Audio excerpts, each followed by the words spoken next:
నిన్న నైటు మీ ఇండస్ట్రీకి సంబంధించిన ఒక ఫోక్ సింగర్ ఆమె చేవెళ్ళ పరిసర ప్రాంతాల్లో ఉన్న ఒక రిసార్ట్లో గంజాయి అదేవిధంగా డ్రగ్స్ విదేశీ మద్యంతో ఆమె దొరకడం జరిగింది. అక్కడ సుమారు 48 మంది పాల్గొనగా 9 మందికి పాజిటివ్ వచ్చింది టెస్ట్లో. అంటే ఈ మధ్యకాలంలో కేవలం సినీ ఇండస్ట్రీ నుంచి ఇటువంటి ఘటనలు బయటకు వెలుగు చూస్తున్నాయి. చాలా పొరపాటు. పదవులో కేవలం సినిమా ఫీల్డ్ అనకండి దయచేసి. మీకు సినిమా ఫీల్డ్ ఫోకస్ అవుతుంది అన్నమాట.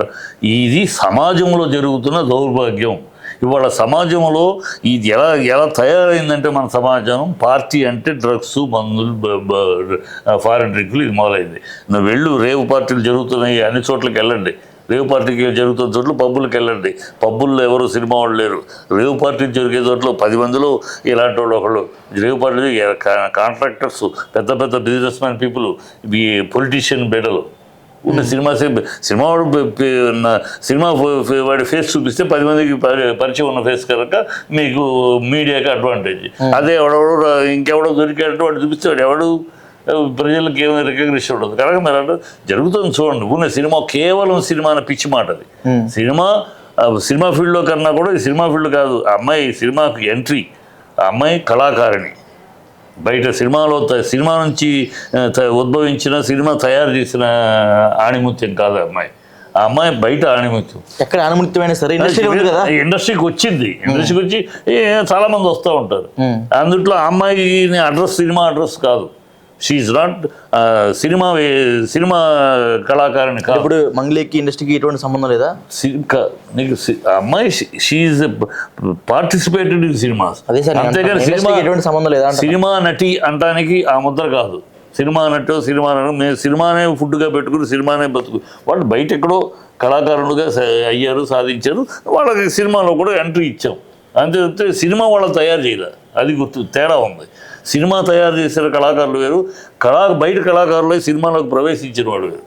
వీళ్ళు బయట కళాకారులు సినిమాలోకి ప్రవేశించారు. Okay, that's good. వచ్చారు కనుక మన ఇంటికి టాలెంట్ ఉంది, ఏదో పాడిస్తారు ఒకటేరా పాట. అమ్మాయి బయట ప్రోగ్రాంలు ఎక్కువ యాక్చువల్గా. కళాకారుని కాదు, కళాకారినే. ఈ ప్రోగ్రామ్స్ జరుగుతున్నాయి, అందరిలోనూ జరుగుతున్నాయి. అన్ని పార్టీ మీరు వెళ్ళండి, రేవు పార్టీకి ఊరవతలు ఉన్న రేవు పార్టీలు చూడండి దయచేసి. మీరు వెళ్ళరు.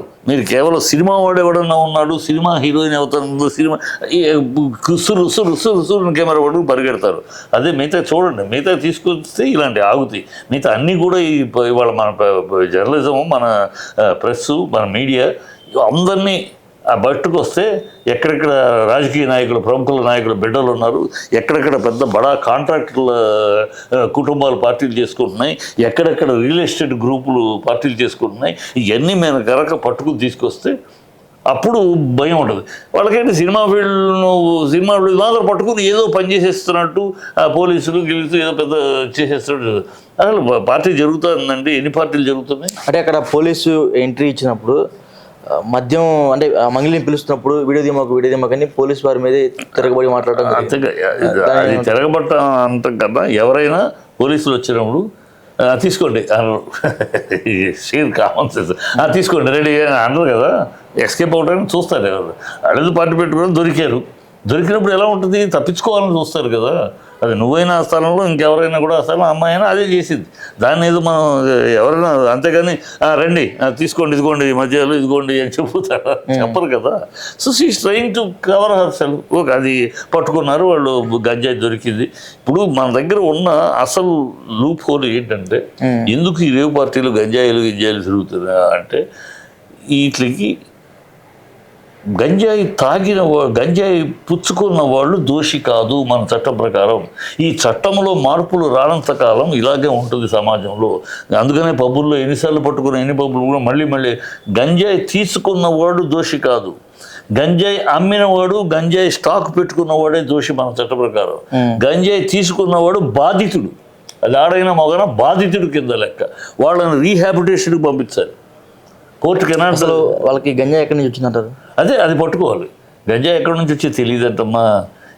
వీళ్ళకి తెలియదా గంజాయి ఎక్కడి నుంచి వస్తుంది, ఎక్కడికి బాంబేకి వస్తుంది, బాంబే నుంచి ఎక్కడికి గోవాకి వస్తుంది, గోవా నుంచి ఎక్కడికి బెంగళూరు వస్తుంది, బెంగళూరు నుంచి హైదరాబాద్కి. ఈ ట్రావెల్ రూట్ ఉంది, ఇది వాళ్ళకి తెలుసు. ఈ డిపార్ట్మెంట్కి తెలియదు, అధికారులకు తెలుసు. అధికారులకు తెలీదా? తెలిస్తే ఎందుకు యాక్షన్? అది కరెక్ట్ ప్రశ్న అడిగా. తెలిస్తే ఎందుకు యాక్షన్ తీసుకోవాలి? తెలిసినా ఎందుకు తీసుకోలేదంటే ఇది నడుపుతున్నది ఎవరు?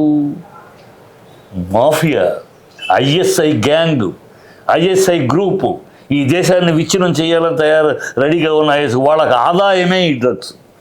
అసే ఐఎస్ఐ గ్రూప్కి డబ్బు ఆదాయమే పిఎఫ్, కేరళలో ఉన్న పీడిఎఫ్ కానీ ఇది కానీ వీళ్ళకి ఆదాయమే ఇదే, వాళ్ళకి వేరే ఆదాయం లేదు. వాళ్ళ ఆదాయమే డ్రగ్స్ వీటి మీద వచ్చే ఆదాయంతో వాళ్ళు దందా నడుపుతున్నారు. సో వాళ్ళ మీద చెయ్యి వాళ్ళ దగ్గరికి అటాక్ ఇవ్వడానికి వెళ్తే ప్రాణాలు లేచిపోతాయి. అంటే ఇంకోటి సార్ ఇక్కడ క్లియర్ చెప్పండి, ప్రాణాలు లేచిపోతాయి. అలా ప్రాణాలకు తెగించి పట్టుకోగలిగిన ఆఫీసర్లు మనకు లేదా ఉన్నారు. కానీ ఈ ప్రభుత్వాలు అలాంటి ఆఫీసర్లకు సెక్యూరిటీ ఇవ్వదు. ఒక ఆఫ్టర్ మామూలు ఎందుకు ఒక ఎమ్మెల్యేకి Z+ సెక్రటరీ, ఇంకొకరికి ప్రజల తరపున ఎన్నుకున్న వాళ్ళకి సెక్యూరిటీలు అంతంత సెక్యూరిటీలు ఎందుకు? ప్రజలు చంపేస్తారు అనుకుంటే అసలు మీకు వీళ్ళు ఎందుకు ప్రజా జీవితంలోకి? వాళ్ళకి ఇచ్చేస్తారు. అదే ఒక ఆఫీసర్కి ఇవ్వమనండి, ఆఫీసర్కి ఇస్తే వాడు దుమ్ము లేపి 1 month 30 daysలో మొత్తం ఛానల్ని బ్రేక్ చేయగలరు. అలాంటి ఆఫీసర్లు మనకు ఉన్నారు. కానీ వాళ్ళు దిగితే వాళ్ళ ప్రాణాలు పోతే వాళ్ళ కుటుంబాలు లేపేస్తే ఎవరు ఆదరణ? సెక్యూరిటీ ఇస్తున్నారా ఆఫీసర్ కూడా ఫ్యామిలీకి సెక్యూరిటీ ఉందా? ఈ సమాజంలో మనం అలాంటివి చేస్తున్నారా ప్రభుత్వాలు? చేయనప్పుడు ఏముంది? ఒక ఆఫీసర్ ఎవడన్నా ధైర్యం చేసి వెళ్ళాడంటే వాడు నెక్స్ట్ వాడు ఉండడు, లేదా వాడు ఇంట్లో వాళ్ళు ఎవరో ఉండరు. దీనికి సో వాళ్ళు చూసి వెళ్ళాల్సిన తప్పని పరిస్థితి మనమే క్రియేట్ చేస్తున్నాం. ప్రభుత్వాలు ఇలా మేలుకొని వాళ్ళకి తెలియంది కాదు, అది కరెక్ట్గా అరికట్టగలగడం చేతనం కాదు, అది ఎక్కడో ఒక అలసత్వం జరుగుతుంది. అది జరిగినప్పుడు ఇవన్నింటినీ మనం ఆటోమేటిక్ కంట్రోల్ అవుతాయి. ఈ కంట్రోల్ చేయకపోతే అప్పుడు ఒక నైజీరియాని ఒకటి పట్టుకున్నాం, వాడి దగ్గర స్టాక్ ఉంది, మళ్ళీ 6 నెలల తర్వాత ఇంకొకటి మంగ్లీని ఇరికిచ్చారని చెప్తున్నారు. ఎవరో వాళ్ళ పట్టణ ఇరికిచ్చారని చెప్తున్నారు. అది పచ్చిమాట. మళ్ళీ ఇరికించడం ఏందో, నువ్వు తప్పు చేస్తూ ఇరికించడమే ఉంది. కానీ అమ్మాయి వాళ్ళు ఆ గ్రూపు నిన్న జరిగిన పార్టీలో వాళ్ళు ఇది ఒక ఎంజాయ్మెంట్గా దొరికింది. డ్రగ్స్ దొరికినాయి, గంజాయి దొరికింది, ఎవరి జేబులో ఉంది, ఎవరి చేతిలో దొరికింది. ఇంటాక్సికేట్ వాళ్ళ బ్లడ్లో డ్రగ్ శాంపుల్స్ ఉండటం అనేది వేరమ్మా. వాళ్ళ గంజాయి వాళ్ళ బ్లడ్లో ఉందనేదానికి పెద్ద సమస్య కాదు. వాళ్ళు తీసుకెళ్తారు, రీహాబిటేషన్ పంపిస్తారు, అంతకన్నా ఉండదు. అక్కడ డ్రగ్స్ స్టాక్ దొరికిందా, డ్రగ్స్ సప్లై చేసిన వాడు అడ్రస్ ఎవడు దొరికారా, వాళ్ళు దొరికితే అసలు కేసు. అది దొరికారా, పట్టుకున్నారా, ఇంకా రావాలి వివరాలు. బ్లడ్ శాంపుల్స్లో బ్లడ్ ఉందని, బ్లడ్ శాంపుల్స్లో డ్రగ్స్ ఉంటే ఓకే, అరెస్ట్ చేస్తారు, రీహాబిటేషన్ పంపిస్తారు. అంతేగాని వాళ్ళని జైల్లో పెట్టడానికి లేదు.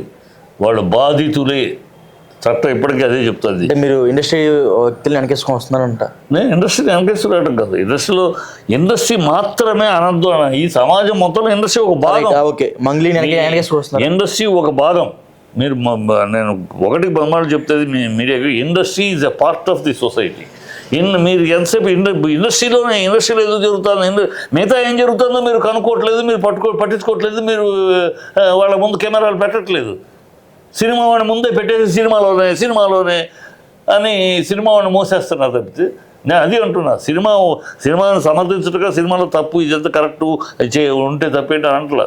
సినిమా అయినా ఎవడైనా తప్పే, వాడిని పట్టుకొని ఏమైనా చేయండి. కానీ సినిమా మాత్రమే ఇంత ఆరంభంలో కేవలం సినిమా, అది తప్పు. కేవలం సినిమా కాదు, మీరంటే సొసైటీ చూడట్లేదు. మీరు సొసైటీ చూస్తే ఆ మాట అనరు. సొసైటీలో రండి నాతో పాటు తీసుకెళ్తాను, నేను కెమెరా తీసుకురండి, వెళ్దాం, రేవు పార్టీకి తీసుకెళ్దాం కాదు, ఎన్ని నైట్ అయితే ఎక్కడెక్కడ జరుగుతున్నాయి, అక్కడ ఎవరెవరు ఉంటున్నారు.